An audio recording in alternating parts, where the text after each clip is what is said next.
Hello friends, welcome to my YouTube channel innovate for you. आज इस video में मैं आपके लिए डेमोक्रेटिक पॉलिटिक्स के चैप्टर नंबर 6 यानी पॉलिटिकल पार्टीज पर वीडियो बना करके लेके आया हूँ। ये इस चैप्टर का पार्ट 2 है, तो आप इस वीडियो को लास्ट तक देखना। यदि आपको अच्छी लगे तो इसे लाइक कर लेना और चैनल को सब्सक्राइब भी कर लेना और लोगों को इसके बारे में बताना भी, यानी शेयर कर देना। तो चलिए स्टार्ट करते हैं। Give the meaning of mono party system और one party system with example. Last video में हम नेसेसिटी ऑफ पॉलिटिकल पार्टीज तक पढ़ चुके थे। उससे आगे का आप ना एनसीईआरटी को जरूर पढ़िएगा। साथ साथ एनसीईआरटी को आप पढ़ेंगे, एनसीईआरटी का मतलब एनसीईआरटी की बुक को पढ़ेंगे तो आपको ये भी पता लग जाएगा कि कहाँ से हमारे सर हमारे लिए जो वीडियो बना करके लेके आ रहे हैं, क्या टॉपिक हमारा चल रहा है, बुक में से कहाँ से इन सबको लिया गया है। तो मोनो पार्टी सिस्टम पे आ जाते हैं। मोनो पार्टी या फिर वन, देखिएगा एग्जाम में मोनो पार्टी सिस्टम आने के ज़्यादा चांसेस है, वन नहीं देंगे वो, मोनो पार्टी। यहाँ पर स्टूडेंट कंफ्यूज हो सकते हैं, तो आपको ध्यान रखना है मोनो पार्टी सिस्टम मतलब वन पार्टी सिस्टम। आंसर देखिएगा, मोनो पार्टी सिस्टम या one party system is a political system, एक पॉलिटिकल सिस्टम होता है इन विच जिसमें ओनली वन पार्टी कंट्रोल्स, केवल एक पार्टी कंट्रोल करती है, एंड रन्स यानी चलाती है द गवर्नमेंट यानी सरकार को। Example communist party in China, China की जो कम्युनिस्ट पार्टी है वो एक इसका एग्जाम्पल है। यानी कि यहाँ पर सीधे सीधे क्वेश्चन ये भी तैयार होता है कि कौन सा ऐसा देश है जहाँ पर मोनो पार्टी सिस्टम फॉलो किया जाता है, तो your answer will be China. Next question देखिएगा, give the meaning of bi party system या फिर टू पार्टी सिस्टम। फिर से वही बात, बाय पार्टी सिस्टम आपको लर्न करना है, ना कि टू पार्टी, क्योंकि एग्जाम में बाय पार्टी दिया जाएगा आपको कंफ्यूज करने के लिए। तो आंसर देखिएगा, it is a system in which power alternates between two parties only. यानी कि एक ऐसा सिस्टम होता है जिसमें जो पावर है सिर्फ दो पार्टीज के बीच में बदलती रहती है। The party that get the majority forms the government and the other party forms opposition.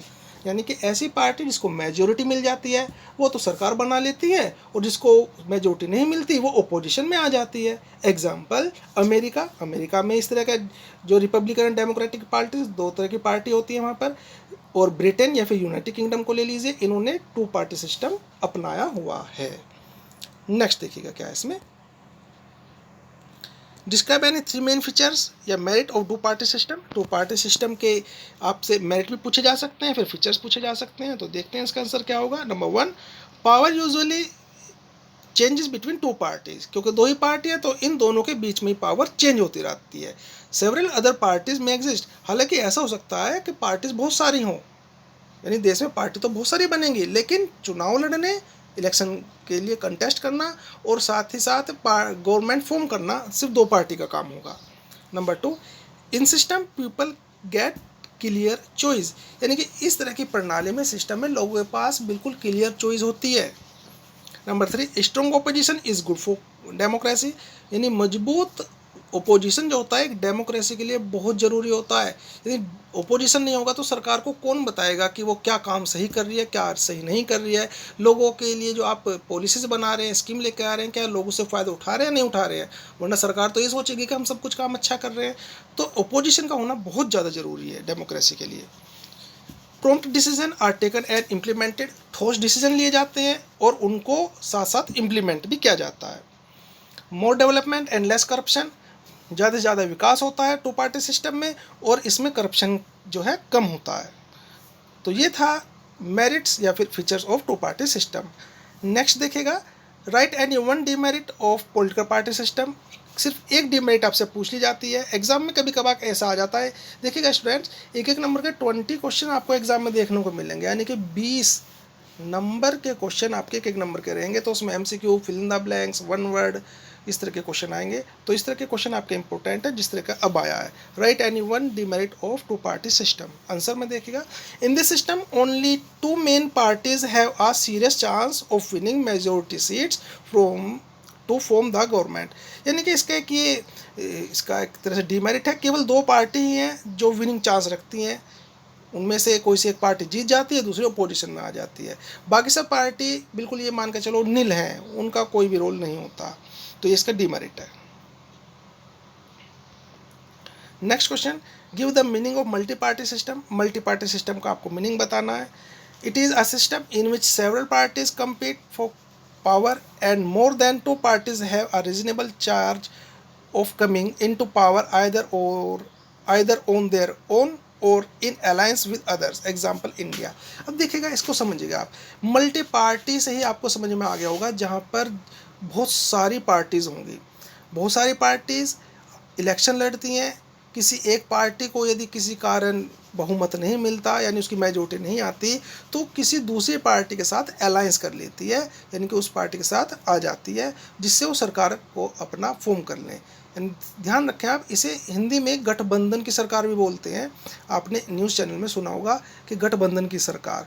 इस तरह की जो गवर्नमेंट होती हैं वो टिकाऊ नहीं होती, लेकिन हाँ, इस तरह की सरकार जो होती हैं वो इजीली फॉर्म जरूर हो जाती हैं। इजीली से मतलब है कई सारी पार्टीज़ को लेकर के आ जाते हैं और सरकार को बना लेते हैं। लेकिन सभी लोग एक ही पार्टी में शामिल हो जाएं, ये भी बहुत कठिनाई का काम होता है। तो मल्टी पार्टी सिस्टम के मेरिट्स भी हैं, डिमेरिट्स भी हैं। फिलहाल आप मल्टी पार्टी सिस्टम को ही समझिएगा, और भारत इसका सबसे बड़ा एग्जाम्पल है। ठीक है, इंडिया ने क्यों मल्टी पार्टी सिस्टम अपनाया हुआ है? Why India has adapted multi party system? Answer में आपको बताएंगे। मल्टी पार्टी सिस्टम के फिर मेरिट सबसे पूछ लिए, तो देखिएगा, there is a social and geographical diversity in India. इनके भारत में सामाजिक और भौगोलिक जो स्थिति है वो बहुत बड़ी है, बहुत ही इसमें भिन्न भिन्नता आपको पाई जाएगी। यानी कि यूपी में देखिएगा आप, यूपी में रहन सहन, खान पान, संस्कृति अलग है। गोवा की अलग है, असम की अलग है, त्रिपुरा की अलग है, मेघालय, जम्मू कश्मीर, हर तरह का जो स्टेट है, अलग अलग स्टेट है हमारे यहाँ पर, सबकी भौगोलिक स्थिति और सांस्कृतिक स्थिति, सामाजिक परिवेश सभी स्टेट्स का अलग अलग है। तो इसलिए भारत में सिर्फ एक ही पार्टी यदि गवर्नमेंट फॉर्म करने के लिए, दो पार्टी फॉर्म करने के लिए आ जाती, तो सभी क्षेत्रों के संस्कृति, सामाजिक परिवेश और वहाँ की भौगोलिक स्थिति परिचित नहीं होती। तो इसलिए बहुत सारी पार्टियों का होना हमारे यहाँ पर जरूरी है, ताकि सभी पार्टी लोकसभा, राज्यसभा में पहुँचे और अपनी अपनी सभ्यता, संस्कृति से जो है देश को अवगत कराएं। Number 2, India is such a large country is not easily absorb by 2 और 3 पार्टी। देखिएगा, वही बात आई है जो मैं अभी बता रहा था आपसे। इंडिया जो इतना बड़ा देश है कि केवल 2 या 3 पार्टी इसे कवर नहीं कर सकती थी। The system allows a variety of interest and opinion to enjoy political representation. यानी कि इस तरह के सिस्टम में होता क्या है, विभिन्न प्रकार के हितों, यानी लोगों की जो अपने अपने हित होते हैं, इंटरेस्ट का मतलब यहाँ पर रुचि है, या फिर हित मतलब उनका फ़ायदा, लोगों के विभिन्न प्रकार के फ़ायदे और उनकी रायों को जो है एंजॉय किया जाता है। विभिन्न प्रकार के जो राय होती है उनको संसद में रखा जाता है, और इस तरह राजनीतिक जो उनका प्रतिनिधित्व है, प्रेजेंटेशन है, वो चलता है। यानी लोगों को पता लगता है कि किस क्षेत्र में क्या चल रहा है, वहाँ की संस्कृति सभ्यता क्या है। तो ये था मल्टी पार्टी सिस्टम भारत ने क्यों अपनाया हुआ है। नेक्स्ट देखेगा, demerit of multi party system. Number 1, no one party is likely to gain power alone. यानी कि सिर्फ एक ही पार्टी अकेले दम पर पावर नहीं हासिल कर सकती या फिर पावर नहीं बढ़ा सकती। देयरफॉर इसलिए it leads to difficulty in formation of government. यानी कि क्योंकि एक ही जो पार्टी है वो सरकार नहीं बना सकती, तो सरकार बनाने में डिफिकल्टी आती है। लीड्स टू पॉलिटिकल इंस्टेबिलिटी, यानी कि पॉलिटिकल इंस्टेबिलिटी आती है। And often appears to be very messy, और कभी कभार के बहुत घालमोल सी लगती है। मतलब इसका ये है कि इनस्टेबिलिटी इसलिए आती है, आज आपने अलायंस किसी एक पार्टी के साथ कर लिया, हो सकता है कल आपको उसके विचार ना मिले तो आप उसको छोड़ के चले आते हैं, जिसके कारण पार्टी गिर जाती है, सरकार गिर जाती है। तो कभी कभार इसमें इस तरह की प्रॉब्लम्स भी सामने आती हैं। तो ये था आज की वीडियो में आपके लिए। Thanks for watching. Next video का आप वेट कीजिए, वो भी आपको जल्दी ही दे दी जाएगी। तब तक आप अपनी तैयारी बहुत अच्छी तरीके से करते रहिएगा। Good bye.